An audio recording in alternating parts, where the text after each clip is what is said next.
월급 받으시잖아요. 월급은 누구 돈이죠? 많은 분들이 월급이 내 거다라고 생각을 하는 거야. 이게 내 거가 아니거든요.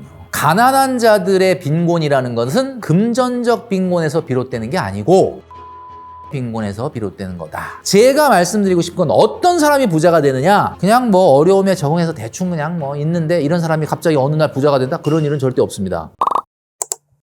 네, 지식인사이드 구독자 여러분 안녕하십니까? 저는 방송과 유튜브에서 머니 트레이너로 활동하고 있는 경제 칼럼니스트이자 작가 김경필입니다. 제가 과거에 이 90년대 후반에 직장 생활을 처음 시작할 때 저는 받았던 월급의 80%를 저축을 했어요. 근데 그때 뭐 일반적인 건 아니고 제가 조금 약간 좀 특이한 경우이긴 하죠. 그게 가능했던 이유가 뭐냐면 당시에 얘가 없었다는 거야. 얘가 없으니까 어떠냐면 일단 기본적으로 뭐가 없냐면은 인터넷이 없어요. 그다음에 놀토가 없었어요. 여러분들 지금 놀토 당연한 거죠. 토요일 날 노는 거. 당연하지 않았습니다. 옛날에 다 출근했어요. 그리고 심지어는 요즘 뭐 대체 공휴일까지 이제 석가탄신일 크리스마스 까지 다 한다라고 하는데 그렇게 휴일이 많지 않았습니다. 거기에 결정적으로 봤을 때는 뭐가 또 없었느냐? 배민이 없었어요. 한마디로 뭐 배달도 시켜 먹을 수도 없고. 그러니까 이러다 보니까 사실은 정말 돈을 열심히 모았는데 직장인들은 간단합니다. 벌고 모으고 쓰면 돼요. 근데 어떻게 하고 있냐? 일단 써. 그리고 벌어. 그리고 갚아. 지금 이러고 있는 거거든요. 갚고 나면 남는 게 없는 거죠. 그러니까 이 순서를 좀 바꿔야 되는데 기본적으로 저는 이런 생각을 하게 됩니다. 월급 받으시잖아요. 월급은 누구 돈이죠? 많은 분들이 월급이 내 거다라고 생각을 하는 거야. 이게 내 거가 아니거든요. 이게 왜 그러냐면 여러분 잘 생각해 보세요. 100세 시대라고 하는데 경제활동을 안 하는 시기가 한 60년 정도 됩니다. 한마디로 한 40년 정도만 경제활동을 한다는 거거든요. 앞으로 봤을 때는 월급은 한 350번에서 400번 받으면 끝나요. 그러면 이 월급이라는 게 누구한테 주는 거냐? 지금의 나한테 주는 게 아니에요. 미래의 나하고 지금 현재의 나하고 같이 생활하라고 주는 겁니다. 근데 이거를 관리를 누구한테 맡긴 거야? 현재의 나한테 맡긴 거지. 공금이에요, 공금. 그럼 근데 공금을 공금처럼 관리 안 하고 이거 내 거니까 내 맘대로 한다라는 생각이 너무 깊숙하게 머릿속에 있으면 나중에 굉장히 힘들어질 수밖에 없는 거죠. 그럼 만약에 공금을 제대로 관리 안 하면 그게 공금 유용 내지는 횡령이 되는 거지. 물론 징역은 안 살겠지만 여러분 잘 생각해 보십시오. 그래서 개인의 돈 관리에도 회계를 적용을 해야 됩니다. 회계 처리라는 게 뭐예요? 최소한 가계부는 써야 된다 이런 이야기입니다. 가계부를 써서 내가 어느 정도를 쓰고 있고 어느 정도를 모으고 있고 그 다음에 어느 정도를 좀 오버하고 있는지 아니면 안 하고 있는지를 알고 있어야 되는데 이거를 마치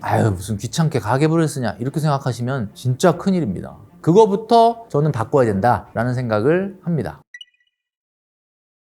어떤 특정 분야를 MZ세대가 더 많이 쓴다라고 보기보다는 모든 부분에 있어서 과소비가 굉장히 심합니다. 그러니까 한마디로 말하면 이 소비라고 하는 것이 어디에 맞춰져야 되냐면 자기 소득에 맞춰져야 돼요. 근데 이 소비가 지금 어디에 맞춰져 있냐면 인스타그램에 맞춰져 있어요. 그러니까 인스타그램이라는 게 뭐예요? 딱 보면은 나랑 친구하고 있는 사람들, 이런 사람들이 요즘 뭐하고 지내나가 나오는 거죠. 뭐 그 사람들을 내가 직접적으로 아는 사람이면 물어보겠는데 야 거기 어디야? 그 사진 멋있다는데 이 사람들이 대부분 다 모르는 사람들이에요. 그러니까 모르는 사람인데 확인이 안 되는 거야. 그냥 사진만 보고 유추하는 거지. 이 사람 골프 쳤나 보다.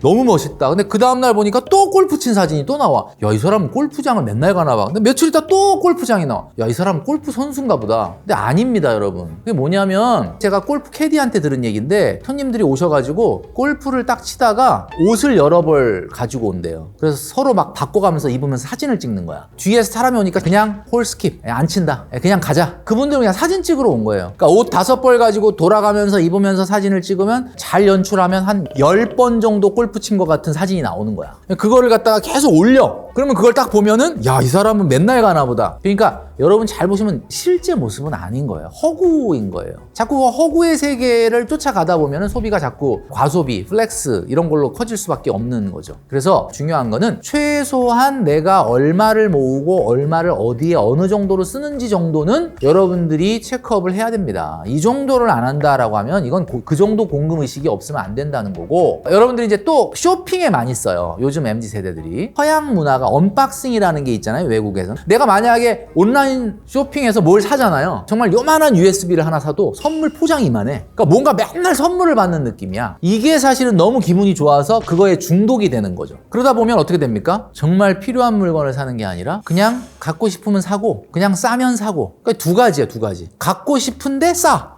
그러면 이건 완전히 그냥 대박인 거야. 반값 할인. 이거 무조건 사야 되는 거야. 반값 할인이라는 걸 잘 생각해보면 안 사면 100% 할인이에요. 얼마 전에 그 인기 있었던 드라마 중에 보면 송중기 씨가 나오는 재벌집 막내 아들이라는 드라마가 있었는데 그 드라마에 보면 송중기 씨가 미래를 갔다 왔기 때문에 다 맞춰. 앞으로는 회장님 홈쇼핑의 시대가 됩니다. 필요한 물건을 사는 시대가 아니라 갖고 싶은 물건을 사는 시대가 될 겁니다. 뭐 이런 이야기가 나오거든요. 그러니까 결국은 갖고 싶은 물건을 사게끔 하는 게 자본주의예요. 그 자본주의에 넘어가면 여러분들은 돈을 못 모으는 거죠. 그러니까 반드시 필요한 물건만 사잖아요. 그러면 아무 일도 안 일어납니다.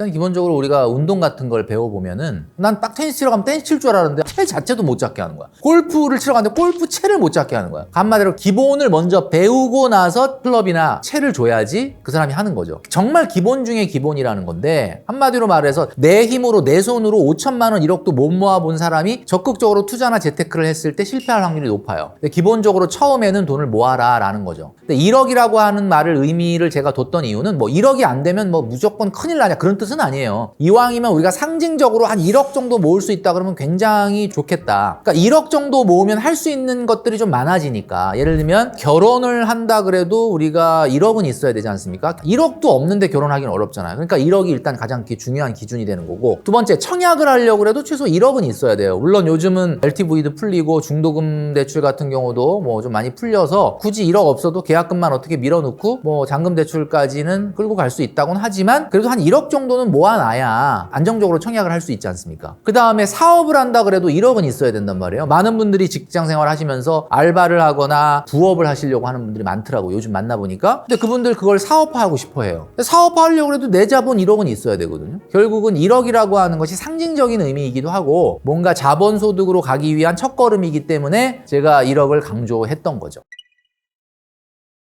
자본주의의 좋은 점을 보자면 모든 사람이 부자가 되는 건 아니지만 기회가 주어진다는 게 자본주의의 가장 좋은 면이죠. 내가 지금 200을 벌든 250을 벌든 미래는 어떻게 바뀔지 모르기 때문에 내가 지금 당장 열심히 하면은 미래는 바꿀 수 있다. 이런 기회를 주는 게 바로 자본주의란 말이에요. 자, 그러면 250만 원을 버는데 내가 1억을 어떻게 모으냐 라고 저한테 반문한 분들이 굉장히 많습니다. 물론 그 상황을 완전히 내가 이해하지 못하는 건 아니에요. 저도 흑수저 출신에 월급을 받으면서 시작을 했기 때문에. 자, 그런데 잘 보세요. 이 세상에 청년과 노인을 구분하는 기준이 뭡니까? 나이요? 39세까지를 우리가 보통 청년이라고 하더라고요, 요즘은. 청년과 노인을 구분하는 건 절대 나이가 아니에요, 여러분. 청년이냐 아니냐를 구분하는 거는 열정에 있는 거죠.